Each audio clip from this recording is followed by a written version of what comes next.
उत्तराखंड, पर्वत की ऊंची ऊंची चोटियां, दूर तक फैले पसरे गांव और सीढ़ीनुमा खेतों का अनंत विस्तार, गहरी घाटियां और नजरों में समाते गाढ़ गधेरे, सिर के ठीक ऊपर हाथों की जद में आती सी आसमानी छत और नजरें झुकते ही गहरी घाटियों में नजर आती नदी की एक लंबी लकीर। खूबसूरती का हर लफ्ज छोटा पड़ जाए। प्रकृति की ऐसी अनूठी कलाकृति, कितना खूबसूरत, कितना सुखद। मौसम बरसाती हो तो बादलों के ऊपर होने का अनूठा एहसास। गहरी घाटियों को अपने वजूद में दबाए बादलों का गुच्छा कितना सुंदर लगता है। खुद भी सिमट जाएं इस रुई से गुच्छे में। पर नहीं, अब बेहद खतरनाक सा हो चला है सफेद रंग का ये गुच्छा। ये बादल जो कल तक लुभाते थे, अब खुशी की किलकारियों से गूंजते गांव और खेत खलिहानों में मौत का पैगाम लिए घूम रहे हैं। कब कहां फट पड़ेंगे, कब किस गांव से चीख सुनाई देने लगेगी, कह नहीं सकते।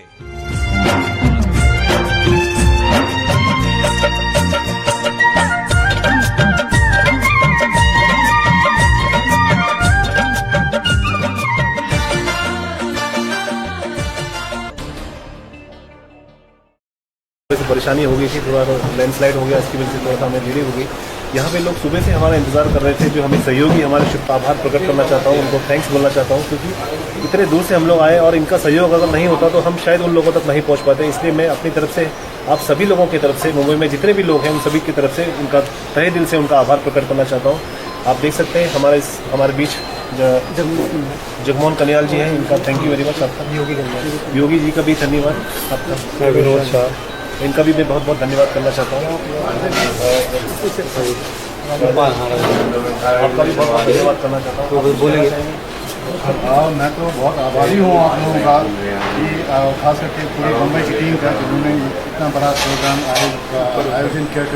यहाँ हमारे लोगों की दुख दर्द में उन लोगों की मदद करने की आपने कोशिश की है, तो प्रयास किया है, इसके लिए मैं बहुत बहुत धन्यवाद कहना चाहता हूँ। Thank you very much. देखिए, राजेश जी ने जैसे कहा कि उन्होंने मतलब ये हमारा शुक्रिया अदा किया है, हालांकि ये उनका बड़प्पन है, क्योंकि धन्यवाद तो हमें करना चाहिए, क्योंकि अगर इनका सहयोग नहीं मिलता तो शायद हम उन लोगों तक नहीं पहुंच पाते। हमारी पूरी कोशिश है कि हम जो दुखी लोग हैं, जो पीड़ित लोग हैं, उन तक पहुंच सकें, उनके आंसुओं को पहुंच सकें, उनका दुख, उनके जख्मों में मरहम लगा सकें।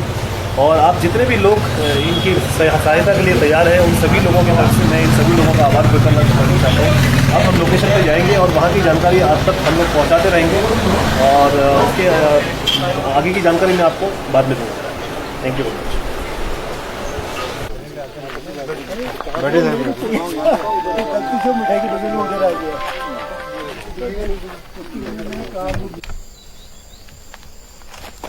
यहाँ से शुरू होता है ये मंजर,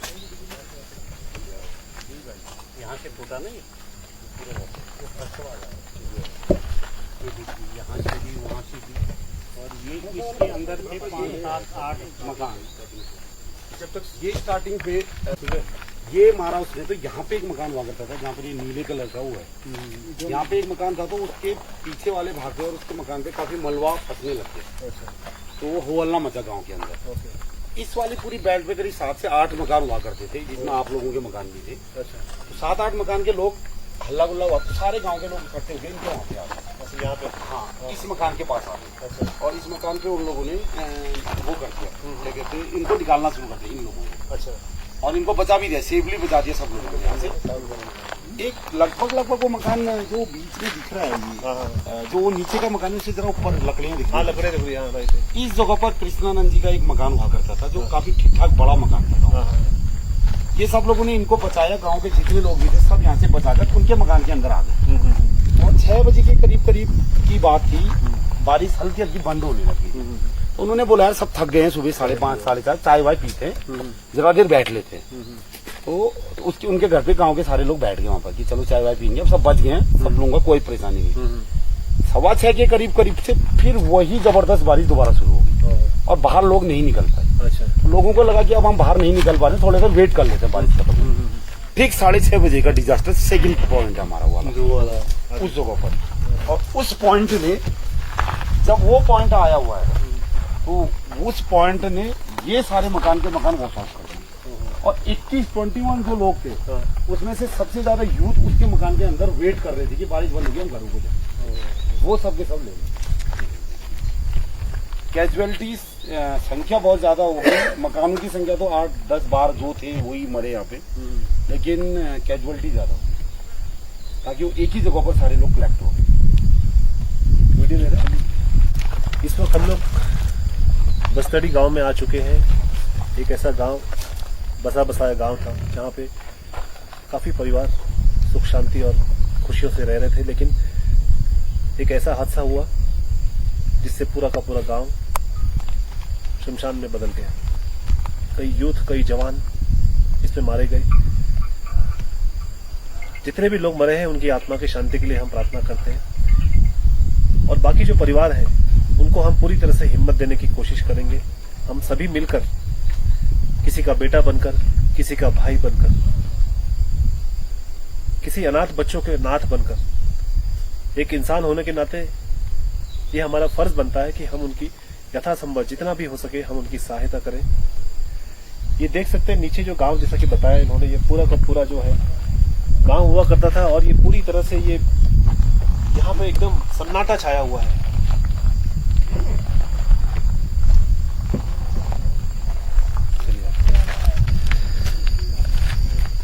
एक वहां से तुम वहां से ले जाओ सब। हाँ सब।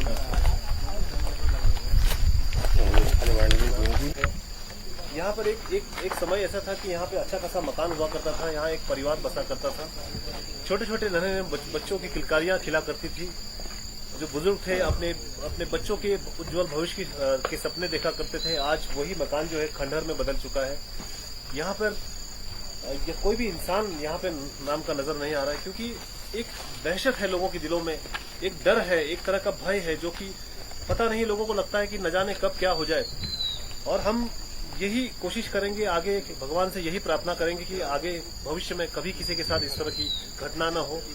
और बाकी जो जितने भी परिवार बचे हैं, हम जो बच्चे हैं उनके भविष्य, उज्जवल भविष्य की हम कामना करते हैं, और हम सभी लोग कोशिश करेंगे कि हम उनको सहारा दें एक इंसानियत के नाते। कट करना।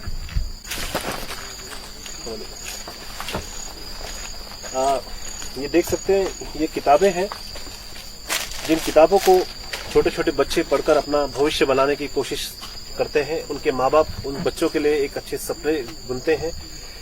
जो बच्चे हमारे देश का भविष्य होते हैं, और इस हादसे की वजह से ये किताबों का जो हाल हो रहा है उससे आप अंदाजा लगा सकते हैं कि उन पर कैसी बीती होगी। जिस वक्त ये घटना हुई होगी, उन बच्चों पर, उनके परिवार वालों पर कैसी आफत आई होगी, कितना दुख, कितना दर्द उन्होंने सहा होगा। इस हादसे से, इन किताबों से आप अंदाजा लगा सकते हैं। मैं यही चाहता हूं, हम यही चाहते हैं, हमारी पूरी टीम ये चाहती है कि आप सब लोग मिलकर उन बच्चों का भविष्य जो है फिर से संवारें, उन्हें अपने जीवन में आगे बढ़ने की हिम्मत दें, हौसला दें उन्हें, और अपनापन दें। धन्यवाद। एक लड़का इनका बाहर था, पिथौरागढ़ गया था इत्तेफाक से, इसलिए बच गया। बाकी 3-4 लोग जो परिवार के अंदर थे,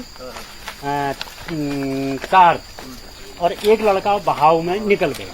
वह जो ही उसने ऊपर से देखा तो वो भागने लगा अपनी जान बचाने के चक्कर में, वो उस बहाव में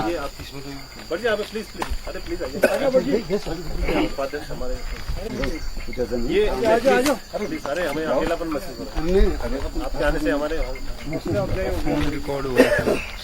यहाँ पर सुंदर मकान हुआ करता था, एक सुंदर बसा बसाया गांव था जहाँ पे नन्हे मुन्ने बच्चे खेला करते थे। एक परिवार बसता था यहाँ पर, उनके सपने बुने जाते थे। आज वही जो घर है खंडहर की तरह बना हुआ है। मैं सभी, आपका नाम क्या है?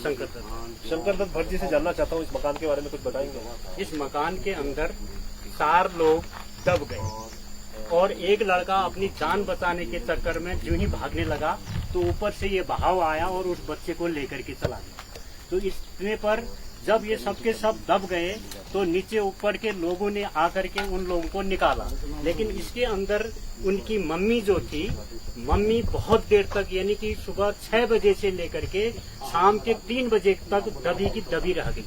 तो क्षेत्रीय लोगों के और हमारी आर्मी के सहयोग से ये 3 बजे बमुश्किल निकल पाई यहाँ से।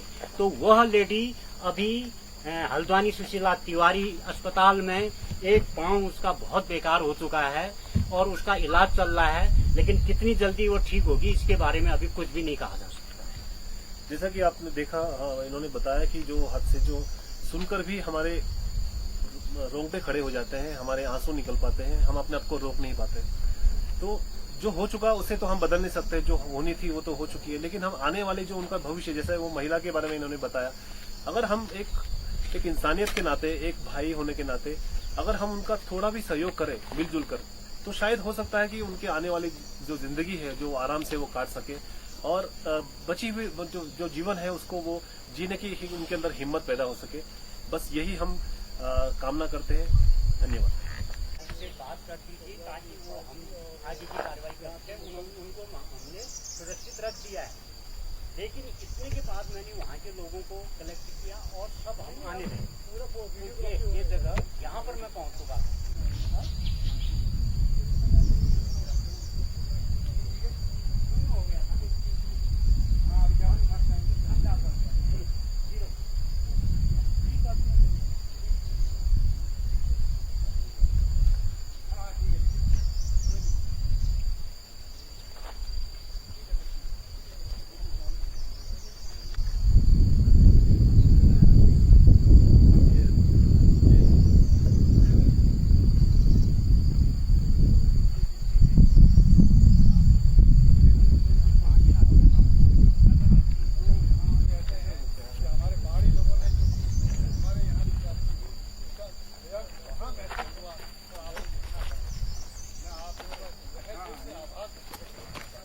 यार यहाँ पे रहने वाले थे यार, बच गए।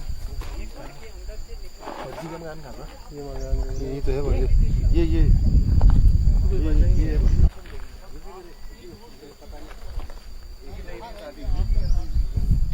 गार्ड देखो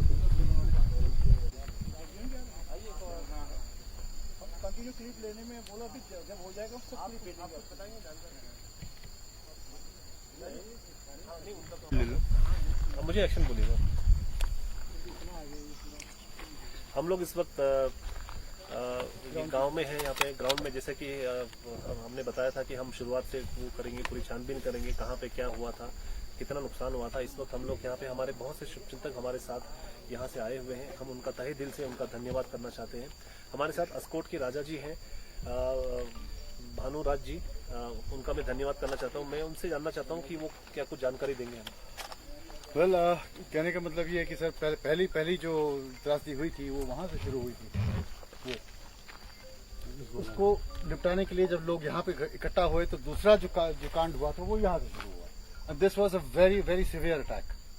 एंड जो यहाँ लोग बचे हुए थे, गांव घरों के लोग इकट्ठा हुए थे घर के अंदर, उसी में ही सब पूरा मलबा जाके वो घर यहाँ पे था। सो और यहाँ जो था ये जो इलाका है यही था, ये घर यही था। दूसरा वाला जो कांड वो बहुत ज्यादा, सबसे ज्यादा सिवियर तो दूसरा वाला था। पहला वाला तो एक ही मकान को, मतलब दो चार मकान को बचाने के। यहाँ पे जो लोग यहीं पे इकट्ठा हुए थे वो यहाँ बैठे हुए थे और तब उस पे ये मलबा आया। उससे क्या हुआ कि very many casualties took place. आधे लोगों को पता भी नहीं चला कौन कहाँ है ढूंढने में, मतलब अफरा तफरी हो गई थी उसमें। तो उस मकान में कितने लोग मारे गए? उसमें कितने रहे थे? फाइनल काउंट 21 था। वो तो धीरे धीरे बात बढ़ती गई कि मतलब आप इतने हुए, आज 15 हैं, आप 16 हुए, 22 हुए, 21 हुए, जो finally 21 people lost their lives हो गए। तो उनको मतलब उनकी जो बॉडीज निकालने में काफी दिक्कत आई होगी यहाँ के लोगों को। उस समय तो बहुत एक्चुअली यहाँ एक दलदल जैसा था। एक्चुअली आप पॉइंट पे पहुंच नहीं पा रहे थे कि आप देख रहे हैं लोग वहाँ तड़प रहे हैं, तो आप पहुंचे कैसे? It was so difficult. इतना मतलब परेशानी हो रही थी पहुंचने में लोग।